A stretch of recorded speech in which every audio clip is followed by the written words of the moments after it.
नमस्कार स्टूडेंट्स। तो चलिए आज हम ऑर्गेनिक केमिस्ट्री का एक बहुत ही इम्पॉर्टेंट और प्रैक्टिकल चैप्टर शुरू करते हैं जिसका नाम है अमीन्स। देखिए ये चैप्टर न सिर्फ आपके बोर्ड एग्जाम्स और कॉम्पिटिटिव एग्जाम्स के लिए ज़रूरी है, बल्कि इसकी जो एप्लीकेशंस हैं वो हमारी डेली लाइफ में इतने ज़्यादा हैं कि आपको पढ़ने में भी इंटरेस्ट आएगा। तो पूरा ध्यान स्क्रीन पर रखिएगा और आइए इस चैप्टर को शुरू करते हैं। अब इस स्लाइड में देखिए एक कोट लिखा है। ये कोड इस चैप्टर की इम्पोर्टेंस बताता है। इसमें लिखा है कि अमीन्स का सबसे बड़ा कमर्शियल यूज यानी बिजनेस के लेवल पर दवाइयों और फाइबर्स को बनाने में होता है। इसका मतलब क्या हुआ? आपने एड्रेनलिन हार्मोन का नाम सुना होगा या सर्दी जुकाम की दवा बेनेड्रिल का नाम सुना होगा। इन सब में अमीन्स होते हैं। यहाँ तक कि जो कपड़े रंगने वाले डाइज होते हैं और जो डेंटिस्ट्स एनेस्थेटिक यूज करते हैं जैसे कि नोवोकेन, वो सब अमीन्स के ही डेरिवेटिव्स हैं। मतलब ये चैप्टर सिर्फ किताबी नहीं बल्कि हमारी लाइफ से जुड़ा हुआ है।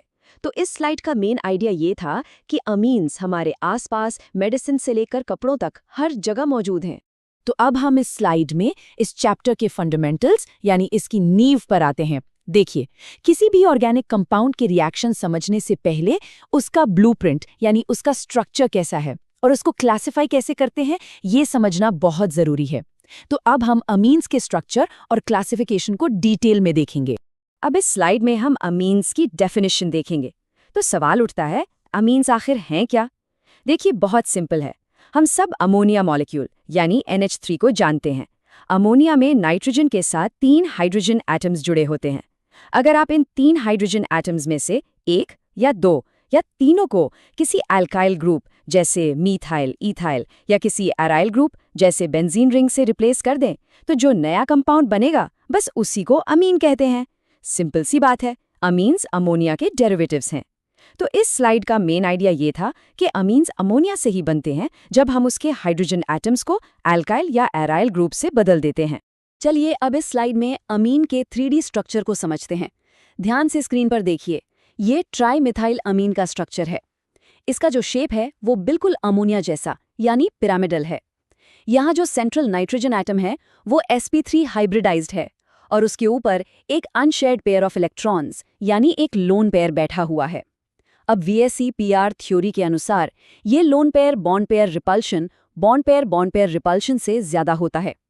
इसी लोन पेयर के रिपल्शन की वजह से ये जो CNC बॉन्ड एंगल्स हैं ये थोड़ा सा दब जाते हैं और आइडियल टेट्राहीड्रल एंगल जो 109.5 डिग्रीज होना चाहिए उससे कम होके 108 डिग्री रह जाता है। ये पॉइंट एग्जाम के लिए बहुत इंपॉर्टेंट है, इसको याद रखिएगा। तो इस स्लाइड का मेन आइडिया ये था कि अमीन्स का शेप पिरामिडल होता है और उनका बॉन्ड एंगल लोन पेयर की वजह से 109.5 डिग्री से कम होता है। अब हम इस स्लाइड में अमाइन्स का क्लासिफिकेशन देखेंगे जो कि बहुत ही लॉजिकल और आसान है। स्टेप 1 से शुरू करते हैं। हमारा स्टार्टिंग पॉइंट है अमोनिया यानी NH3। अब स्टेप 2 देखिए, अगर आपने अमोनिया के 3 हाइड्रोजन में से सिर्फ एक हाइड्रोजन को एक R ग्रुप से रिप्लेस किया तो जो RNH2 बनेगा उसे हम कहते हैं प्राइमरी अमाइन या 1 डिग्री अमाइन। स्टेप 3, अगर आपने 2 हाइड्रोजन एटम्स रिप्लेस कर दिए तो R2NH बनेगा जिसे हम सेकेंडरी अमाइन या 2 डिग्री अमाइन कहते हैं। और आखिर में स्टेप 4, अगर आपने तीनों के तीनों हाइड्रोजन एटम्स को रिप्लेस कर दिया तो R3N बनेगा जिसे हम टर्शरी अमाइन या 3 डिग्री अमाइन कहते हैं। कितना आसान है ना? तो इस स्लाइड का मेन आइडिया ये था कि क्लासिफिकेशन इस बात पर डिपेंड करता है कि अमोनिया के कितने हाइड्रोजन एटम्स रिप्लेस हुए हैं, 1, 2 या 3। अब इस स्लाइड में हम इन एमीन्स के नामकरण यानी नॉमेनक्लेचर की बात करेंगे। देखिए, इनके नाम लिखने के 2 सिस्टम्स होते हैं, कॉमन सिस्टम और IUPAC सिस्टम। हम दोनों को समझेंगे, लेकिन मैं पहले ही बता दूं कि एग्जाम्स के लिए IUPAC सिस्टम पर फोकस करना सबसे ज्यादा जरूरी है। तो चलिए इसके रूल्स देखते हैं। चलिए इस स्लाइड में कुछ एग्जाम्पल से IUPAC रूल्स को ठीक से समझें। सबसे पहला एग्जाम्पल देखिए, CH3 CH2 NH2। इसका कॉमन नेम है इथाइलमीन। अब IUPAC नाम के लिए इसका पेरेंट एल्केन क्या है? 2 कार्बन मतलब ईथेन। तो ईथेन के आखिरी ई को हटाइए और उसकी जगह अमीन जोड़ दीजिए तो नाम बन गया इथानमीन। सिंपल। अब दूसरा एग्जाम्पल देखिए, CH3N CH2 CH3। ये एक सेकेंडरी अमीन है। यहाँ नाइट्रोजन पर एक मिथाइल और एक इथाइल ग्रुप है। रूल ये है कि जो लंबी कार्बन चेन है उसको पेरेंट मानते हैं, तो इथाइल चेन पेरेंट हो गई, इसलिए बेस नाम हुआ इथानमीन। अब जो छोटा ग्रुप यानी मिथाइल नाइट्रोजन पर लगा है उसको N प्रीफिक्स लगाकर लिखते हैं, तो पूरा नाम हुआ N मिथाइल इथानमीन। और आखिर में देखिए C6H5NH2, इसका कॉमन नेम एनेलीन है। ये नाम इतना फेमस हो गया है कि IUPAC ने इसे भी as an official name accept कर लिया है, हालांकि इसका सिस्टमैटिक नाम बेंजीनामीन है। तो इस स्लाइड का मेन आइडिया IUPAC नेमिंग के रूल्स को समझना था। चलिए अब हम इस चैप्टर के सबसे क्रूशियल सेक्शंस में से एक पर आ गए हैं, मेथड्स ऑफ प्रिपरेशन, मतलब एमीन्स को बनाया कैसे जाता है। मैं आपको बता दूं कि ये section exam point of view से एक गोल्ड माइन है। यहाँ से direct how will you convert A to B वाले क्वेश्चंस आते हैं, इसलिए आगे आने वाले हर मेथड को बहुत ध्यान से समझना है। तो इस स्लाइड में हम एक ओवरव्यू लेंगे कि अमीन्स को प्रिपेयर करने के मुख्य मेथड्स कौन-कौन से हैं। जैसा कि आप स्क्रीन पर देख सकते हैं, पहला है नाइट्रो कंपाउंड्स का रिडक्शन करके, दूसरा है अमोनोलिसिस ऑफ एल्किल हैलाइड्स, तीसरा नाइट्राइल्स और अमाइड्स का रिडक्शन करके, और आखिर में दो बहुत ही इंपॉर्टेंट नेम रिएक्शंस हैं, गैब्रियल थैलेमाइड सिंथेसिस और हॉफमैन ब्रोमामाइड डिग्रेडेशन। ये पांचों मेथड्स बहुत इंपॉर्टेंट हैं, तो चलिए अब इन सबको एक एक करके डिटेल में देखते हैं। तो अब हम पहली मेथड देखते हैं, जो है reduction of nitro compounds. Screen पर रिएक्शन देखिए, RNO2 से RNH2 बन रहा है, यानी हमें बस -NO2 ग्रुप को रिड्यूस करके -NH2 ग्रुप में कन्वर्ट करना है। इसके लिए हम रिड्यूसिंग एजेंट्स यूज करते हैं, जैसे कि hydrogen gas in presence of catalysts like निकल, पैलेडियम या प्लैटिनम, या फिर हम मेटल को एसिडिक मीडियम में यूज कर सकते हैं, जैसे आयन और HCl। यहाँ एक इंटरेस्टिंग बात यह है कि इंडस्ट्रीज में आयन स्क्रैप और HCl वाला मेथड प्रेफर किया जाता है। पता है क्यों? क्योंकि इस रिएक्शन में जो FeCl2 बनता है वो हाइड्रोलाइज होकर HCl वापस रीजनरेट कर देता है। इसका मतलब हमें रिएक्शन शुरू करने के लिए बस थोड़ा सा ही HCl डालना पड़ता है। इससे ये मेथड काफी सस्ता और एफिशिएंट हो जाता है। तो इस स्लाइड का मेन आइडिया ये था कि नाइट्रो कंपाउंड्स को रिड्यूस करके अमाइंस बनाना एक बहुत रिलायबल तरीका है। इस स्लाइड में हम दूसरी मेथड देखेंगे, जो है अमोनोलाइसिस ऑफ एल्किल हैलाइड्स। इसमें हम एक एल्किल हैलाइड यानी RX का रिएक्शन अमोनिया यानी NH3 से कराते हैं। ये एक सिंपल न्यूक्लियोफिलिक सब्स्टिट्यूशन रिएक्शन है, जहां ammonia as a nucleophile attack करता है। पर इस मेथड की एक बहुत बड़ी प्रॉब्लम है। इसका सबसे बड़ा डिसएडवांटेज ये है कि रिएक्शन यहाँ रुकती नहीं। जो प्राइमरी अमीन बनता है वो खुद एक न्यूक्लियोफाइल की तरह एक्ट करता है और फिर से एल्किल हैलाइड पर अटैक कर देता है। इससे सेकेंडरी अमीन बनता है, फिर टर्शरी और आखिर में क्वाटरनरी अमोनियम सॉल्ट तक का मिक्सचर बन जाता है। अब अगर हमें सिर्फ प्राइमरी अमीन चाहिए तो इससे बचने का एक ही तरीका है कि हम शुरू में ही अमोनिया बहुत ज़्यादा एक्सेस में ले लें। तो इस स्लाइड का मेन आइडिया ये है कि अमोनोलाइसिस से अमीन्स का मिक्सचर मिलता है, जो इसका एक बड़ा ड्रॉबैक है। अब इस स्लाइड में हम एक बहुत ही important reaction Gabriel phthalimide synthesis को देखेंगे। इसको स्टार मार्क कर लीजिए, एग्जाम्स में ये रिएक्शन बहुत बार पूछी जाती है। इसकी सबसे बड़ी खासियत, इसका सुपर पावर ये है कि इससे प्योर प्राइमरी एलिफेटिक अमाइन मिलता है। कोई मिक्सचर नहीं, सिर्फ 1 डिग्री अमाइन। लेकिन हर हीरो की तरह इसकी भी एक कमजोरी, एक लिमिटेशन है। वो ये है कि इस मेथड से हम एरोमेटिक प्राइमरी अमाइंस जैसे कि एनिलीन नहीं बना सकते। अब सवाल उठता है, ऐसा क्यों? क्योंकि इस रिएक्शन के मैकेनिज्म में aryl halides nucleophilic substitution reaction आसानी से नहीं देते। ये पॉइंट एग्जाम के लिए बहुत इंपॉर्टेंट है, इसको याद रखिएगा। तो इस स्लाइड का मेन टेक अवे है, Gabriel synthesis is for pure primary aliphatic amines only. इस स्लाइड में हम एक और जबरदस्त नेम रिएक्शन देखेंगे, जिसका नाम है हॉफमैन ब्रोमामाइड डिग्रेडेशन। ये रिएक्शन कन्वर्जन वाले क्वेश्चंस के लिए रामबाण है। इस रिएक्शन में हम एक अमाइड RCONH2 को ब्रोमीन और एल्कली जैसे NaOH के साथ ट्रीट करते हैं और प्रोडक्ट में हमें मिलता है एक अमाइन RNH2। अब ध्यान से रिएक्टेंट और प्रोडक्ट को कंपेयर कीजिए। रिएक्टेंट में जो CO ग्रुप था वो प्रोडक्ट में से गायब हो गया है। इसका मतलब जो अमाइन बना उसमें पेरेंट अमाइड से एक कार्बन एटम कम है। इसी वजह से इस रिएक्शन को एक स्टेप डाउन रिएक्शन या डिग्रेडेशन रिएक्शन कहते हैं।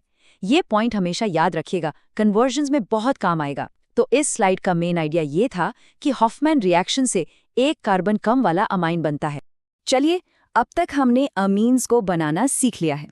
अब इस स्लाइड से हम उनकी प्रॉपर्टीज की बात करेंगे, यानी वो दिखते कैसे हैं, उनकी स्मेल कैसी होती है और वो दूसरे केमिकल्स के साथ रिएक्ट कैसे करते हैं।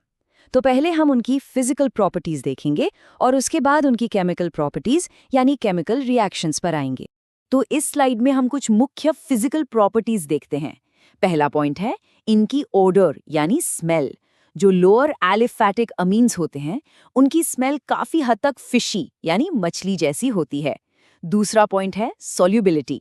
छोटे अमीन्स पानी में आसानी से घुल जाते हैं। इसका रीजन है हाइड्रोजन बॉन्डिंग। ये अमीन्स वाटर मॉलिक्यूल्स के साथ हाइड्रोजन बॉन्ड्स बना सकते हैं। अब आते हैं सबसे इंपॉर्टेंट फिजिकल प्रॉपर्टी पर, बॉइलिंग पॉइंट। इसका ऑर्डर ध्यान से देखिए। प्राइमरी अमीन का बॉइलिंग पॉइंट सबसे ज्यादा, फिर सेकेंडरी और सबसे कम टर्शरी। ऐसा क्यों होता है? इसका सिंपल सा रीजन है intermolecular hydrogen bonding. Primary amines के पास 2 हाइड्रोजन एटम्स होते हैं एच बॉन्डिंग के लिए, सेकेंडरी के पास सिर्फ एक, और बेचारे टर्शरी के पास नाइट्रोजन से जुड़ा एक भी हाइड्रोजन नहीं होता, इसलिए वो आपस में एच बॉन्ड्स नहीं बना पाते। तो इस स्लाइड का मेन आइडिया प्रॉपर्टीज और उनके रीजंस को समझना था। चलिए अब आते हैं अमीन्स की सबसे इंपॉर्टेंट केमिकल प्रॉपर्टी पर, जो है उनका बेसिक कैरेक्टर। हम सब जानते हैं कि अमीन्स अमोनिया की तरह लुईस बेसिस होते हैं। क्यों? क्योंकि उनके नाइट्रोजन एटम पर एक लोन पेयर ऑफ इलेक्ट्रॉन्स होता है जिसे वो डोनेट कर सकते हैं। पर यहाँ एक सवाल उठता है, अगर हम एल्कन अमीन्स को अमोनिया से कंपेयर करें तो इनमें से कौन ज्यादा स्ट्रॉन्ग बेस है? 1 मिनट सोचिए इसके बारे में, क्या लगता है? तो पिछली स्लाइड के सवाल का जवाब है एल्कानमाइंस। अब इस स्लाइड में हम इसका रीजन देखेंगे। एल्कानमाइंस अमोनिया से ज्यादा स्ट्रॉन्ग बेस होते हैं। इसका रीजन है एल्काइल ग्रुप का प्लस आई इफेक्ट यानी पॉजिटिव इंडक्टिव इफेक्ट। ये जो एल्काइल ग्रुप्स आर ग्रुप्स होते हैं ये इलेक्ट्रॉन डोनेटिंग नेचर के होते हैं। मतलब वो इलेक्ट्रॉन्स को नाइट्रोजन एटम की तरफ धक्का देते हैं या पुश करते हैं। इस पुश से नाइट्रोजन पर इलेक्ट्रॉन डेंसिटी बढ़ जाती है और वो अपना लोन पेयर और भी आसानी से डोनेट कर पाता है। और जो जितनी आसानी से लोन पेयर डोनेट करे वो उतना ही स्ट्रॉन्ग बेस होता है। इसलिए एल्कानमाइंस अमोनिया से बेटर बेस है। तो इस स्लाइड का मेन आइडिया था प्लस आई इफेक्ट की वजह से एल्कानमाइंस की बेसिसिटी का बढ़ना। अब इस स्लाइड में हम कहानी का दूसरा पहलू देखते हैं। यहाँ हम एरिल अमाइंस, जिसका बेस्ट एग्जाम्पल है एनिलीन, को अमोनिया से कंपेयर कर रहे हैं और यहाँ रिजल्ट बिल्कुल उल्टा है। एरिल अमाइंस अमोनिया से भी वीकर बेस होते हैं। अब आप सोचेंगे ऐसा क्यों? इसका विलन है रेजोनेंस। एनिलीन में जो नाइट्रोजन का लोन पेयर है वो फ्री नहीं है, वो बेंजीन रिंग के साथ रेजोनेंस में पार्टिसिपेट करता है और पूरी रिंग में घूमने लगता है, जिसे हम डीलोकलाइजेशन कहते हैं। इस वजह से वो लोन पेयर डोनेशन के लिए आसानी से अवेलेबल ही नहीं रहता। इसलिए एनिलीन एक वीक बेस है। तो इस स्लाइड का मेन टेकअवे है कि रेजोनेंस की वजह से एरिल अमाइंस वीक बेसिस होते हैं। अब इस स्लाइड में हम बेसिसिटी के कॉन्सेप्ट को थोड़ा और गहराई में समझेंगे। देखिए, अगर आपको लगा कि सिर्फ प्लस आई इफेक्ट से ही हम बेसिसिटी का ऑर्डर डिसाइड कर सकते हैं तो ऐसी गलती मत करना, खासकर जब हम एक्वेस सॉल्यूशन यानी पानी के अंदर बेसिसिटी की बात कर रहे हों। एक्वेस फेज में 3 फैक्टर्स मिलकर काम करते हैं: इंडक्टिव इफेक्ट, सॉल्वेशन इफेक्ट यानी वाटर के साथ एच बॉन्डिंग, और स्टेरिक हिंड्रेंस यानी भीड़ भाड़। इन तीनों की आपसी खींचातानी के बाद जो फाइनल ऑर्डर निकलता है वो थोड़ा सा इर्रेगुलर हो जाता है। आपको एग्जाम्स के लिए स्क्रीन पर जो इथाइल सब्स्टिट्यूटेड अमाइंस का ऑर्डर दिया है, secondary greater than tertiary greater than primary, ये ऑर्डर याद रखना है। तो इस स्लाइड का मेन आइडिया ये था कि एक्वेस फेज में बेसिसिटी 3 फैक्टर्स पर डिपेंड करती है। चलिए अब इस स्लाइड से हम कुछ ऐसी की रिएक्शंस देखेंगे जो एग्जाम्स में बहुत बार पूछी जाती हैं, खासकर डिस्टिंक्शन टेस्ट्स के फॉर्म में। मतलब ऐसी रिएक्शंस जिनकी मदद से हम प्राइमरी, सेकेंडरी और टर्शरी अमीन्स में फ़र्क कर सकते हैं। तो इन रिएक्शंस को बहुत ध्यान से समझिएगा। इस स्लाइड में हम पहला और बहुत इंपॉर्टेंट टेस्ट देखेंगे जिसका नाम है कार्बाइल अमाइन रिएक्शन या आइसोसाइनाइड टेस्ट। जब हम किसी प्राइमरी अमीन को क्लोरोफॉर्म और अल्कोहलिक KOH के साथ हल्का सा गर्म करते हैं तो एक बहुत ही बदबूदार सब्सटेंस बनता है जिसे आइसोसाइनाइड RNC कहते हैं। इसकी स्मेल बहुत ऑफेंसिव होती है और इस रिएक्शन की सबसे इंपॉर्टेंट बात यह है कि ये रिएक्शन सिर्फ और सिर्फ प्राइमरी अमीन्स ही देते हैं, सेकेंडरी और टर्शरी अमीन्स ये टेस्ट नहीं देते। इसलिए ये प्राइमरी अमीन्स का एक कंफर्मेटरी टेस्ट है। तो इस स्लाइड का मेन आइडिया ये है कि कार्बायोमीन टेस्ट प्राइमरी अमीन्स को पहचानने के लिए यूज होता है। अब इस स्लाइड में हम देखेंगे रिएक्शन विथ नाइट्रस एसिड यानी HNO2। यहाँ पर प्राइमरी एलिफैटिक और प्राइमरी एरोमेटिक अमीन्स का बिहेवियर एक दूसरे से बहुत अलग होता है। जब एक प्राइमरी एलिफैटिक अमीन रिएक्ट करता है तो एक हाईली अनस्टेबल डाइज़ोनियम सॉल्ट बनता है जो बनने के साथ ही तुरंत डीकंपोज होकर अल्कोहल और नाइट्रोजन गैस देता है। लेकिन जब एक प्राइमरी एरोमेटिक अमीन जैसे कि एनिलिन लो टेम्परेचर यानी 273 to 278 केल्विन पर रिएक्ट करता है तो एक स्टेबल डाइज़ोनियम सॉल्ट बनता है जिसे हम बेंजीन डायज़ोनियम क्लोराइड कहते हैं। और ये डाइज़ोनियम सॉल्ट ऑर्गेनिक सिंथेसिस का एक हीरो है। इससे हम आगे बहुत सारे कंपाउंड्स बना सकते हैं। तो इस स्लाइड का मेन आइडिया था एलिफैटिक और एरोमेटिक अमीन्स का नाइट्रस एसिड के साथ डिफरेंट बिहेवियर। इस स्लाइड में हम कुछ और इंपॉर्टेंट रिएक्शंस को जल्दी से देख लेते हैं। पहला है एसिटाइलेशन। इसमें अमीन का रिएक्शन एसिड क्लोराइड या एसिड एनहाइड्राइड से होता है और प्रोडक्ट में अमाइड बनता है। अगर हम स्पेसिफिकली बेंजोइल क्लोराइड यूज करते हैं तो उस रिएक्शन को बेंजोइलेशन कहते हैं। इसके अलावा एक और बहुत इंपॉर्टेंट टेस्ट है जिसे हम एरियल सल्फोनिल क्लोराइड से करते हैं। इस टेस्ट का नाम है हिंसबर्ग टेस्ट और इसकी मदद से हम प्राइमरी, सेकेंडरी और टर्शरी अमीन्स में बहुत आसानी से डिफरेंशिएट कर सकते हैं। तो इस स्लाइड का main idea in 3 important reaction से इंट्रोड्यूस कराना था। तो चलिए आज के इस सेशन को समराइज करते हैं। आज हमने समझा कि अमीन्स क्या है, उनका स्ट्रक्चर और क्लासिफिकेशन, उनको प्रिपेयर करने के इंपॉर्टेंट मेथड्स और उनकी सबसे इंपॉर्टेंट प्रॉपर्टी, उनका बेसिक नेचर। हमने कुछ इंपॉर्टेंट डिस्टिंक्शन टेस्ट्स भी देखे। पर एक सवाल मैं आप सबके लिए छोड़कर जा रहा हूँ। जो स्टेबल डायोजोनियम सॉल्ट हमने एनिलिन से बनाया था, उसका आगे क्या होता है?